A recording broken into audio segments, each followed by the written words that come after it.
Good morning. Welcome to another class of DCO3O, our Creating Opportunities Through Cooperative Education. My name is Kobe Flatt, and for the next hour, we're going to go through the course curriculum material. The sun is shining. It's a little bit nippy out there, but we did not wake up to snow, just some frost, so it's going to be a glorious day, team. We're going to rock this week, get through more of our Unit 2, and look ahead to what we have in store for preparing us to complete our digital portfolio at the end of this course. We are on week 2 of now technically it's a 9-week radio Zoom schedule. For us, it's just going to be 6 weeks. We only have to do 20 hours of in-class for co-op.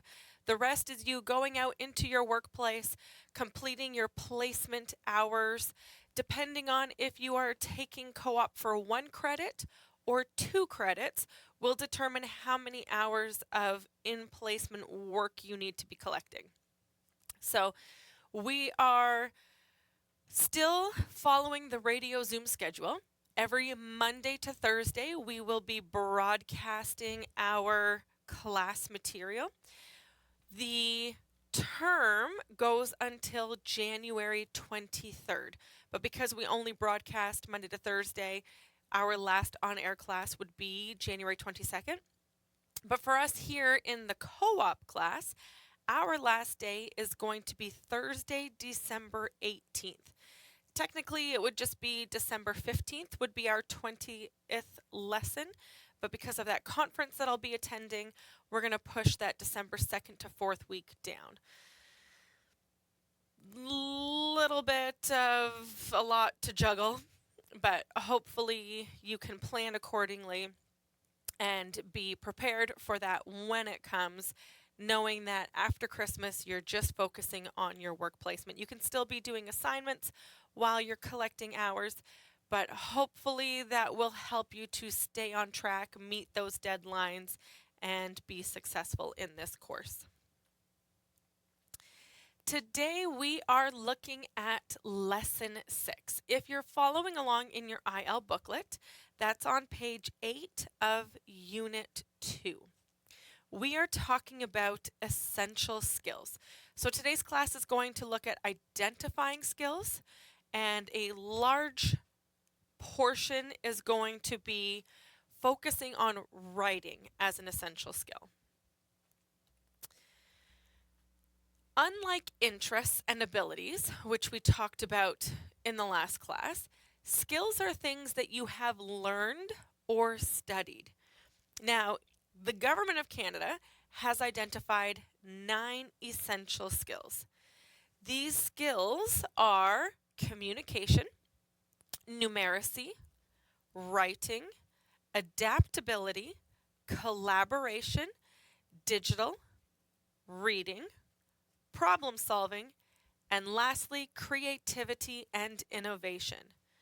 Now, these skills are called essential because without them, your chances of succeeding in the world of work are limited.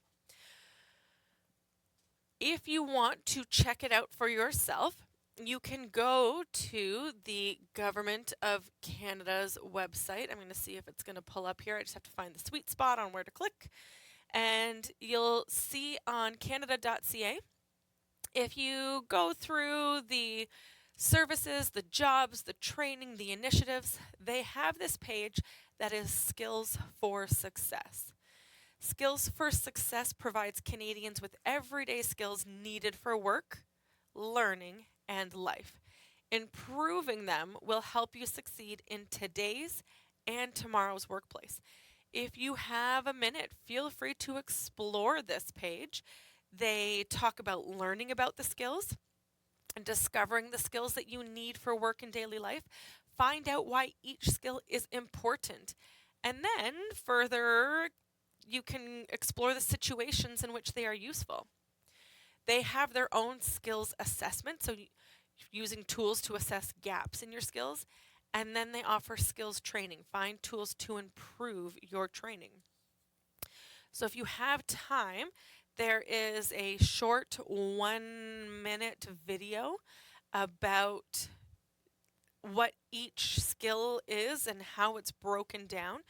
Feel free to check that out and utilize the resources that they have to offer. You can watch the video, you can learn about the skills by clicking and reading if that's easier for you, or maybe you're at work and you don't want it to be playing on your work computer. The skills that have been identified on the Government of Canada's website are the skills needed to participate and thrive in learning, work, and life. So the skills for success include skills that are foundational for building other skills and knowledge that are important for effective social interaction. These skills overlap and interact with each other and with other technical and life skills. They are inclusive and can be adapted to different contexts. We're going to talk about soft skills, hard skills, transferable skills. When we talk about these skills, we're saying that they can be for everyone, not just you learning to go into the workplace, but it's also good for employers, training providers, governments, and communities, not just the workers. You can go through the website and click on the description. The first skill that was mentioned was adaptability. So if you click on adaptability, it's letting you know what it is, what does it mean, and why is it important. The ability to achieve or adjust goals and behaviors when expected or unexpected change occurs by planning, staying focused, persisting, overcoming setbacks. This is what it means to be adaptable. This skill is important because major changes in society affect how you work, live, and learn. Think about how everybody was forced to be adaptable during the COVID years. Nobody was really prepared for that. It might not have been an easy transition, but the majority learned how to change, not just in work, but life routines in general. That adaptability is huge with our changing times. Strong adaptability skills will help you deal effectively with change and to learn new skills and behaviors when needed. Stay focused on your responsibilities and goals and not give up when situations are difficult. They will help you stay positive and manage the stress that can come from change in the workplace, community, and your life at home. Again, if you've got time, I encourage you to read through each one. What does it mean when it says an essential skill is collaboration? Even if you want to highlight the ones that you're unsure of, go through and find each one and say, okay, I know collaborating is working with and supporting others. I know adaptability is change. Communication for sure, being able to send and receive information in a variety of ways. What do they mean by creativity and innovation? It's the ability to imagine, develop, express, encourage, and apply ideas in ways that are novel, unexpected, or challenge existing methods and norms. We had to change the way we did things when COVID hit. So we had to adapt and then get creative and get innovative as to how new meetings would look and how collaboration would look in a different setting. You can explore what do they mean by digital. Your ability to use digital technology and tools to find, manage, apply, create, and share information and content. They give an example that we use the skill to create spreadsheets, safely use social media, and securely make online purchases. This skill is so important in today's day and age with technology being embedded in almost everything we do. There are new ways to share information, to solve problems, to communicate that we didn't have before. Numeracy you might be familiar with. It's just the ability to find, understand, use, and report mathematical information. Same with reading, writing, problem solving. These, I'm sure you would agree, are essential skills. When we are talking about skills, we said that there's a difference between soft skills, hard skills, transferable skills are the ones that you can take and use in different situations. And I want to just point out that it shouldn't be confused with work habits. Work habits are also things that you have learned to do, but it's more of a behavior or a method that you use to complete tasks at work. So, successful work habits would include working safely, teamwork, reliability, organization, working independently, initiative, self advocacy, customer service, and entrepreneurship. Hopefully, you have a better idea of habits versus skills and how skills differ from interests and abilities. So, the interests and abilities are things that you are drawn to, that you are naturally able to do. Skills are more of the things that you have learned or studied, and habits are more of the behaviors or the methods that you use. Talking about our essential skills, back in the 1990s, Canada listed 9 essential skills. Today, we still recognize those skills, but they're labeled differently. It used to be there was reading, there was document use, writing, numeracy, oral communication, working with others, continuous learning, computer use, and thinking. You can see how back then that did kind of sum up what skills we had or were needed in the workplace, and how that was a basis, it was a foundation, but how we've changed it now for today's day and age. Instead of computer use, we have digital. Instead of thinking, it's problem solving. Working with others, we're collaborating. So a lot of it is the same, but it's different. It's more comprehensive. It's not just oral communication. We understand that communication can look different and involve everyone in multiple geographical locations. These skills are things that you will want to think about for yourself. I encourage you to go through the website a little bit slower, taking your time reading each one, reading the examples, and applying to your life and your work and your situations. Have you been in either a position of leadership or part of a team when you've had to use certain skills? By taking the time now to go through them, you'll be more prepared for the next lesson when we talk about building your resume. All of these are the abilities, the interests, the skills. We're building our foundation to work towards lesson 8 when we'll be writing our cover letters and resumes. Knowing what your interests are, your abilities, your skills, it will better help you be prepared for when you need to complete lesson 8. So these skills can go on your resume as well. Before we jump into resume writing, cover letter writing, I want to talk about the basic essential skill of writing. Writing, as we saw, whether it was 1990 or today, writing is an essential skill that was identified by the Government of Canada. I'm just going to change that color so that we can see it. It is just as important today as it was in 1990.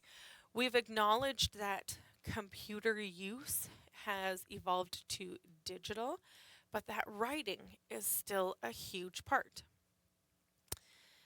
Yes, we have computers. Yes, we have programs that will help us with writing. Yes, we have AI now, but that foundation of writing is still a huge skill that we should be familiar with, know how to do, and when to do what kind of writing for which situation. When we're talking about writing, we're talking about the ability to create different texts different kinds of text on paper or on the computer. It is one of the essential skills identified by the Canadian government. Knowing how to properly write and create certain documents is a transferable skill and an essential skill in the workplace. There are certain kinds of text everyone should know how to complete properly. Composing a proper paragraph is one of these texts. This class is not an English class, but it is preparing you for the workplace. Being able to properly compose a sentence or a paragraph will go a long way in maybe the tasks that you are assigned in your workplace. If your writing is not clear, then you most likely won't be asked to put out certain memos or posters or social media posts. Things like that might not come your way if you cannot demonstrate proper writing.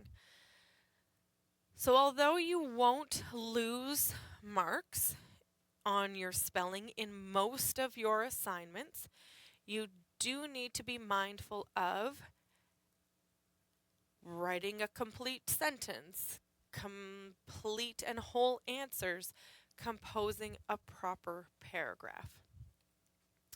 I want to go through what that looks like, just going back to the basics, because sometimes we haven't had to write whole paragraphs. Sometimes it's just a 3-sentence email back and forth between colleagues, and it's not a skill that everybody uses every day once they are out of school. So bear with me while we go back to the parts of a paragraph. If you're following along with the slides in front of me, I have it broken down into, here's a paragraph that we are sort of stripping down. We're saying what each piece of the paragraph is, giving a description of what it does, and then providing an example. So our first sentence is called the topic sentence. This topic sentence is going to tell the reader what they're going to be reading about, what the paragraph is going to be about, the whole main idea. Once you have your main idea, you want to provide supporting sentences. You want to give evidence and specific details relating to your main idea. This can be done in 3 or 4 sentences. Then you're going to wrap it all up in your concluding sentence, which refers to your first topic sentence and simply summarizes your main idea. You're not giving any new information. You're just wrapping up, restating what you've already said so that it's clear when the reader walks away what message, what main idea you wanted to give. So let's look at a paragraph and break it down into which piece is which. If the paragraph reads, "My favorite part of high school was always art class. It was such a nice change to be working with images rather than words. My favorite teacher's classroom was like an explosion of color and crazy objects for us to draw. It was like walking into an antique store. We got to work with so many different mediums: oil pastels, chalk, charcoal, watercolors, and acrylics. It was so fun to explore them all. Art class seemed more like a place for fun than work, which is why I loved it so much." So, if we break down each piece now, and we had to highlight all the different sentences, we could pick out what each sentence was referring to. The first sentence, "My favorite part of high school was always art class," that is our topic sentence because it's telling the reader the main idea or what we're going to be talking about, what the reader will be reading.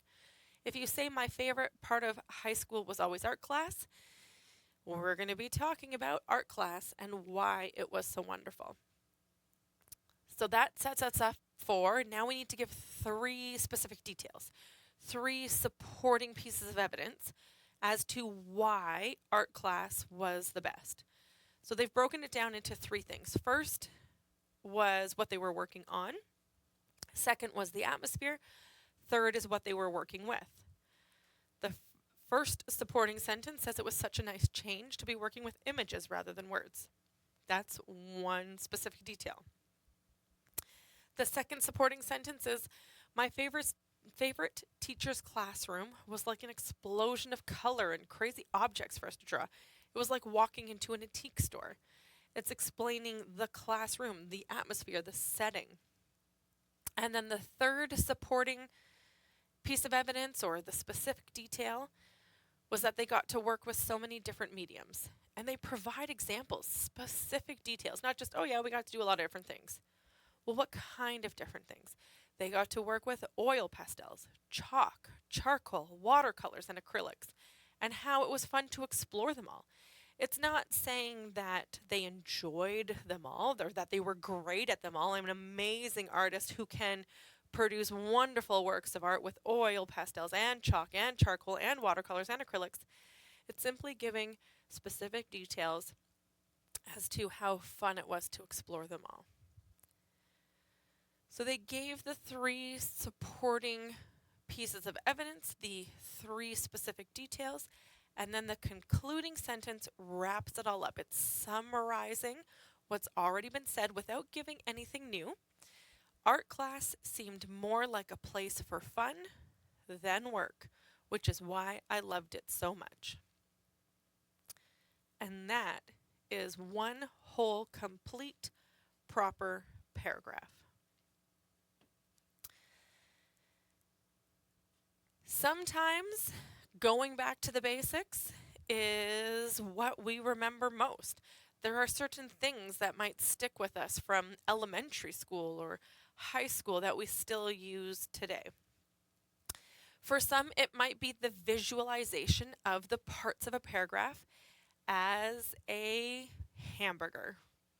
If you ever had to do hamburger writing in high school, you might immediately be picturing the bun represents the topic sentence. All of the fillings inside represent the supporting sentences, the pieces of evidence. You give the tomatoes, the cheese, the meat, the lettuce, and then the closing sentence is that bottom bun and puts it all together into a delicious sandwich. Sometimes we need that visual to help us remember. So it's the same thing. It's not anything new. It's not a completely different metaphor in the sense of we're learning a separate style. It's just another way to remember it. The topic sentence is still telling the reader the main idea, what the paragraph is going to be about. The filling inside is going to be the specific details. It's going to be the pieces of evidence. Every topping of the hamburger is another supporting sentence. And then that bottom bun, that closing sentence, the concluding sentence still is referring to the topic sentence, summing up the main idea without giving anything new. So if it helps, whenever you're writing a paragraph, picture this hamburger template, picture the parts of a paragraph, and make sure that you are including them all. What we want to do now is go through and try it. We want to model what it is that we will be doing. So again, if I'm going to be writing any kind of paragraph, I'm going to first picture my topic sentence. We want to think about what our paragraph is going to be about. If we talk about, we'll take the same example of our favorite part of high school, and maybe we can apply it to co-op. So if we are write a paragraph that speaks to your favorite class, we would start with our topic sentence. My favorite part of school was always cooperative education. And then we have to say 3 reasons why. And if we want, we can talk about specific experiences, we can talk about specific lessons, we can talk about how there are many benefits to taking the co-op course as either a 17-year-old or a 37-year-old. It still provides the same benefits. There are many benefits to taking the co-op course, which include the opportunity to try a new role. We can say, and the nice thing too is in language class, you are always creating a rough draft. And often you submit that rough draft for marks and you learn from it and you get feedback and then you can change for the good copy. You don't need to go that in depth for this course, but if you're writing a paragraph for the first time in a long time, you come across lesson 6 and you need to write your first paragraph, maybe try the draft. Try the ability to write out all your thoughts and feelings and then organize them.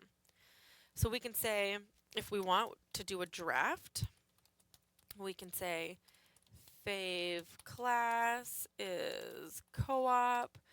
We can come up with supporting evidence. We can say benefits, many benefits, hands-on learning, practical experience. We could say ability to put theory into practice. We can say whatever parts come to your mind. If there's anything else, throw it in. And then we can put conclusion or a concluding sentence is to wrap it all up. For these many reasons, I found co-op to be my favorite class. And that's it. It doesn't have to be fancy. And you can see for our supporting evidence, we have 4 ideas. You can use all 4. You can just use 3 and throw it all together. So now that we have our brainstorming, our draft, we can put it into a paragraph. There are many benefits to taking the co-op, which include the opportunity to try a new role and learn new skills. I enjoy the hands-on learning where I can put theory into practice. It is such a nice change of scenery to move out of the classroom. I am grateful for the practical experience that is gained in the cooperative education course. It is for these many reasons that I found co-op to be my favorite class. Boom. Done. If we had to break it down to our hamburger template, the proper paragraph parts of a paragraph, we can see we have our topic sentence. We have our supporting details. So supporting detail 1 is there are many benefits. Supporting detail 2 is I enjoy the hands-on experience, theory to practice. You can even include how you're getting out of the classroom and not just staying put. I'm grateful for the practical experience that you can take with you. And then sum it up. Whoops. That's all right. I just wanted to do this one. And then sum it up with your concluding sentence. So we have our parts of a paragraph. That's what we'll be looking for when I ask for reflections. The first assignment in Lesson 6 is to complete the chart based on what you know about yourself today. Include the date because you can work through the following essential skills and update as you get new information. You're going to be talking about all of those essential skills and saying which ones you have mastered, which ones you might need improvement on, which ones you still want to work on, and how you can work on them. Then the next assignment is about writing a reflection. So now that we have the basic foundations of writing a proper paragraph, when you write a reflection, there are a few things that I want for you to keep in mind. You want to always explain your thinking. As you go through and you read the transcript from the interview with a previous co-op student, you're going to write down a 1-paragraph reflection about her experience that you read about, that you learned about. And then you're going to add on and talk about how this program can help you as a student. Whenever you are asked to write a reflection, I will always include journal prompts. Prompts to help get you thinking, to get you with some ideas, which is why it's nice too to have a draft of different things that pop into your head, and then you can organize them into a coherent, proper paragraph. Use the prompts to get the ball rolling, but also keep in the back of your mind when you are asked about your opinion or your ability to reflect on, you want to keep in mind, explain and expand your thinking. Explaining your thinking starts with an idea. Start with a topic or an idea, much like you would when you're creating a paragraph. Feel free to always use the given prompts to help you get started, but be sure to organize your thoughts so that your writing flows. This is where, if it helps, create a rough draft, have an idea brainstorming page, and then write your good copy. Always expand on your idea by providing supporting evidence.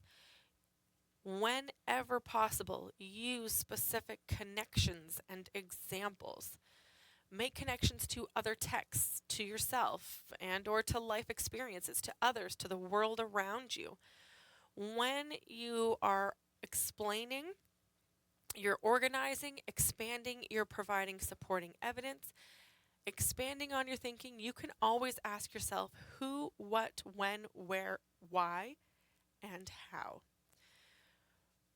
By applying these questions, you can pull so much more into your writing. You can expand your writing so much more easily when you use the strategies of who. Be sure to identify who, find a subject and write about them. Using the strategy of what happened, what do you want to convey to your readers? When writing a reflection, you want to speak to when something happened, when you discovered, when you learned something. Sometimes where can be pertinent in a reflection. Where were you? Where were they? Where did this happen? Where does the connection take place? Why? Why do you think that? If you say, I believe this is a good course to take. Why? Why do you think that? Why is it relevant? Why do you want your reader to know this information? Expand on it further. And then how? You can ask yourself, how did it happen? How did you draw that conclusion? How did you come to that answer? By explaining and expanding on using the strategies of who, what, when, where, why, and how, you will have a better crafted reflection that meets the criteria. Always look to the rubric to help guide your writing. The rubric for the interview reflection wants us to break it down into our knowledge and understanding, our thinking and inquiry, our communication, and our application. Look at the level 4 category. That's what you want to strive for. By reading level 4, you'll know what you should include. To get a level 4, you need to demonstrate a thorough understanding of the question and then address all parts comprehensively. Make sure you're not just saying how the interviewee felt about their co-op experience, but be sure to read the whole question and also answer, how can this program help you? So there's two parts. It's how did it help them and how can it help you? Provide in-depth and insightful responses with clear reasoning and examples. Here we go. If you need the examples, think of the who, what, when, where, why, and how. Make those connections to either another class or another thing that you read or to another life experience or to another time when you did something, to a time when you did something with something else, to others, to the world around you. Those responses with examples and connections are going to give you more marks. Although we're not a language class, you will get marks for a well-organized and clearly written reflection. When ideas flow logically and coherently, it is easier for your reader to track. It is easier to follow and stay with what it is that you're trying to say, to keep with your main point. Lastly, use strong and relevant evidence to support points. You want to thoroughly explain how evidence supports the response. So making a connection isn't always enough. You can't just say, I like co-op because it's hands-on. Well, how is it hands-on? Where is it hands-on? Is it when you're doing the in-class hours? Is it when you are working with others? It's when you're learning from all the shareholders, not just myself, but your supervisor, your employer, your colleagues. How often do you, as colleagues, help each other out and not always needing to go to the manager or the supervisor or the boss? It's always good to read the rubric so you know exactly what you'll be marked on and how you can strive for the most marks.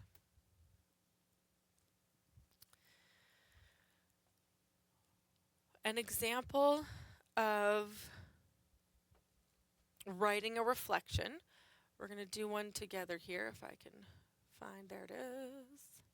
Oh, and it's not letting me. Okay, we're going to pull up one that I already have and I've been signed out. All right, let's try this again. This is the perfect opportunity. We're going to do one more example of modeling, and I'm really hoping this time that our voice typing is going to work. So I'm going to pull up a new document, and we're going to say, let's practice writing a reflection. We're going to say we have to, in one paragraph, reflect on your experience with Google Classroom and how you feel about our DCO3O Classroom specifically. There we go. All right, let's see if we can use our voice typing this time. Google wants to use our microphone. Yes, allow Google to use my microphone. It says my microphone is in use, but nothing's typing yet, so I'm going to see if maybe... I don't want to switch my microphone because I don't want to lose everybody on air, but I'm wondering if I can check my microphone. Nope, that's not what I want at all. Oh, team, I am determined to show you how to use this microphone. You know what I'm going to do? I might put up a bonus video on our Google Classroom. If you want to see this, then look for the bonus video on voice typing as an additional resource on our Google Classroom because it's still not coming up. In the meantime, let's practice writing a reflection. So instead of using the key question that we are asked in Lesson 6, I made up we'll call it a support question, just so that you become familiar with how to write a reflection. So in one paragraph, that tells us right there, that keyword says I'm looking for proper paragraph writing. I'm going to need a topic sentence, I'm going to need supporting sentences, and I'm going to need a concluding sentence. So when it says in one paragraph, we are looking for that proper structure. It's asking us to reflect. So this is our thoughts and feelings. Reflect on your experience with Google Classroom, specifically our DCO3O Google Classroom. So if I'm writing this reflection, I'm going to say, I am very familiar with Google Classroom and enjoy the many features it has to offer. I'm going to say, I was first introduced to Google Classroom when I was working as a teacher at Queen Elizabeth District High School, teaching grade 9, approximately 13, do I dare say, 13 years ago.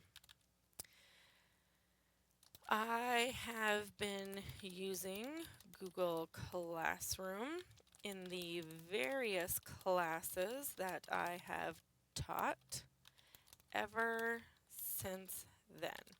I now have a Google Classroom for each course that I teach here at WASA. I appreciate how Google Classroom is user-friendly. I enjoy the various tabs that allow for quick access. I love how it can keep both teachers and students organized. I like that the course content is broken into topics that, again, allow for ease of use and finding the material that I need. I am very comfortable with and enjoy working on Google Classroom and the use of its many features. Whew! All right, team. This is my paragraph, my reflection. I'm very familiar with Google Classroom and enjoy the many features it has to offer. So it's asking, reflect on your experience. Here is my topic sentence. I'm very familiar with Google Classroom and enjoy the many features it has to offer. Is my topic sentence. Then I need my supporting pieces of evidence. I need 3 of them. So the body of my paragraph is I was first introduced to Google Classroom when I was working as a teacher. I I can include all of this if I want to. I can break it down. It's really a run-on sentence. I was first introduced to Google Classroom as teacher at high school. We can stop it there. I first used it while I was teaching grade 9, approximately 13 years ago. So that's all one sentence, one idea. I've been using Google Classroom in the various classes that I've taught ever since. I now have a Google Classroom for each course that I teach here at WASA. That is all one thought. It's all about my experience with. The other reason that I enjoy Google Classroom is I appreciate how user-friendly it is. I enjoy the various tabs that allow for quick access. That's all speaking to the how easy it is to use. I love how it can keep both teachers and students organized, that it's broken down into finding material that I need. That speaks to its content. So I have 1, 2, 3 supporting, and then my concluding sentence I am very comfortable with and enjoy working on Google Classroom and the use of its many features. And that's kind of hard to read, but that is our full proper paragraph, topic sentence, concluding sentence, all the fillings in between. We've got our top bun and our bottom bun with all the delicious lettuce and tomatoes and cheese and meat in the middle. It's a reflection on my experience of Google Classroom. Looking and having spoken to that now, I want to cheekily use this time to go into our Google Classroom and review those tabs one more time. The stream at the top gives you all the information that you're going to need to know about classes. So here's where you'll find that Jacoba Flat has posted a bonus material featuring voice typing. I'm going to put that there. You'll find that there. The last announcement that I made was about our Wednesday, November 12th makeup class, how it was on Friday instead. So if you were following along, if you're signed into our cooperative education Google Classroom, you'll get those notifications and alerts. Class work, this is where I talk about how organized it is, that content is broken into topics. Remember, we have getting started, important forms and documents, our stakeholders, I've kind of left out for right now, but the tips, tricks, and training, you can go to voice typing practice there as well. And you can do it on your own if you want. The textbook material, should you happen to spill coffee on any of your work, you can just pull it up here while we send you a new one if you prefer that hard copy. And then the different units. Now, Unit 1 looks a little bit lacking because it's only lessons 3 and 4. The rest of Unit 1 is in the important forms and documents. I've chosen to separate that on purpose so that you know these all need to get done. Then Unit 2, we talked about abilities, we talked about skills. Today's assignment is posted here on the interview reflection. So you go to your interview reflection, click on co-op interview, and everything in lesson 6 is here. Here's the interview with a previous co-op student. You write your reflection after having read the transcript. And it gives you a chance to do that in the box. And once again, there is the rubric for you, so you know how to get full marks. And then you can just submit it. You can turn it in. Tomorrow we are going to cover lesson 7. We are going to look at navigating career options. We'll have another workshop that we will utilize from the partner opportunity partnership that we worked last year. It'll be with Vicki Cheeseman again, talking about how to search for jobs. I don't know why I skipped to that one. Let's try one more time. There we go.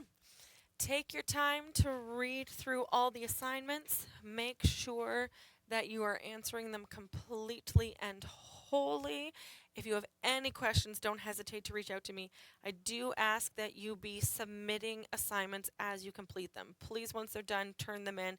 Then I can provide you with feedback and you'll know how to better complete the next lesson. I hope you have a great rest of your day, and we'll see you back tomorrow at 10.